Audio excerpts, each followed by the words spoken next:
दोस्तों, होमो सेपियंस का विकास शुरू में ज्यादातर प्राकृतिक आश्रयों जैसे गुफाओं में रहना व लकड़ी या विशाल हड्डियों से अपनी झोपड़ियां बनाने और अंततः विभिन्न प्रकार की सामग्रियों से बस्तियां और शहर बनाने तक हुआ। यदि आग न होती तो आधुनिक मानव कभी भी इस बिंदु तक नहीं पहुंच पाता। हालांकि इसका अधिक उपयोग कम से कम 40,000 साल पहले हमारे पूर्वजों द्वारा किया गया है।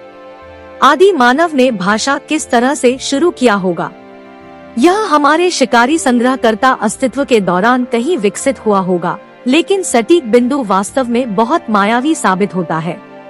कला भी सदियों से मौजूद है। वास्तविक प्रतीकात्मक कला का सबसे निश्चित और व्यापक प्रमाण कम से कम 40,000 साल पहले यूरोप से आया था, जिसमें चौवेट गुफा और लास्कोव्स गुफा जैसी भव्य रूप से चित्रित गुफाएं थी। यह कलात्मकता उन आधुनिक विशेषताओं का हिस्सा है जिन्हें हम आधुनिक मनुष्य अपने आसपास की बाकी दुनिया से अलग महसूस करते हैं। लेकिन हमारे विकासवादी इतिहास में किस बिंदु पर हम व्यवहारिक रूप से आधुनिक मानव बन गया?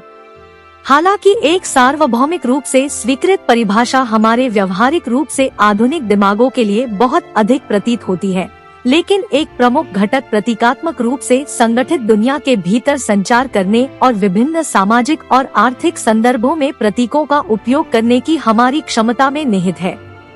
कब प्रश्न का उत्तर देना अभी भी कठिन है।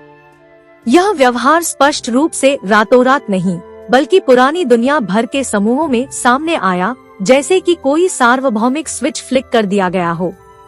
आधुनिकता में कई अलग अलग विशेषताएं शामिल हैं, जो समय और स्थान के दौरान धीरे धीरे प्रकट हुई। प्रतीकात्मक अंत्येष्टि का आरंभ में हुआ था। किसी भी प्रकार के संभवतः प्रतीकात्मक प्रागैतिहासिक व्यवहार का श्रेय विशेष रूप से होमो सेपियंस को देना उचित समझा जाता था, जो ईसा पूर्व तक अस्तित्व में थे।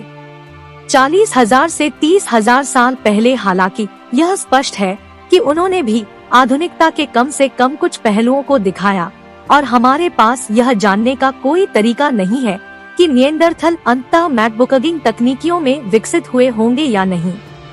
होमो सेपियंस एकाधिकार रखता है क्योंकि इस नवीनतम के बाद 30,000 साल पहले हम ही एकमात्र इंसान बचे थे।